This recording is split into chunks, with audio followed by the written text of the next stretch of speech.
ఈ ఫొటోస్ చూసారా ఎంత అందంగా ఉన్నాయో?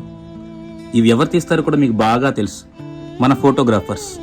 ఈ ఫోటో ఇంత అందంగా రావడానికి, వాళ్ళు మన ఇంటి దగ్గర ఫంక్షన్ వరకు రావడానికి ఎంత కష్టపడతారో తెలుసా?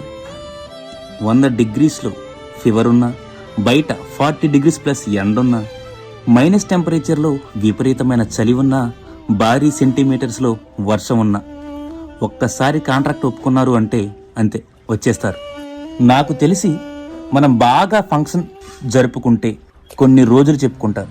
కొంతమంది గిఫ్ట్లు తెస్తే అవి కొంతకాలమే ఉంచుకోగలం, కానీ అప్పుడు తీసిన ఫోటోలు, వీడియోలు మళ్ళీ ఆ రోజుల్ని మనకి ఎన్ని సంవత్సరాలైనా సరే గుర్తు తెస్తూనే ఉంటాయి.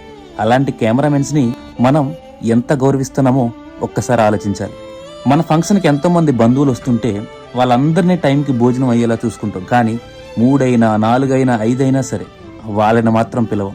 పెళ్ళి ఎప్పుడు నైట్ కదా అని కాసేపు రెస్ట్ తీసుకోమని కూడా ఎవరికి చెప్పం. అందరికీ రూములు ఇస్తాం, అందరికీ రెస్ట్ తీసుకునే సౌకర్యం ఇస్తాం, కానీ వీళ్ళని రెస్ట్ తీసుకోమని చెప్పే నాదుడే ఉండడు. గంటల తరబడి నిలబడి ఫోటోలు తీస్తుంటే ఒక్క 5 నిమిషాలు కూర్చుండన్నా, మళ్ళీ తర్వాత ఇద్దురులే అని చెప్పే నాదుడే ఉండడు. ఈ మధ్య ఇంకొకటి తయారైంది.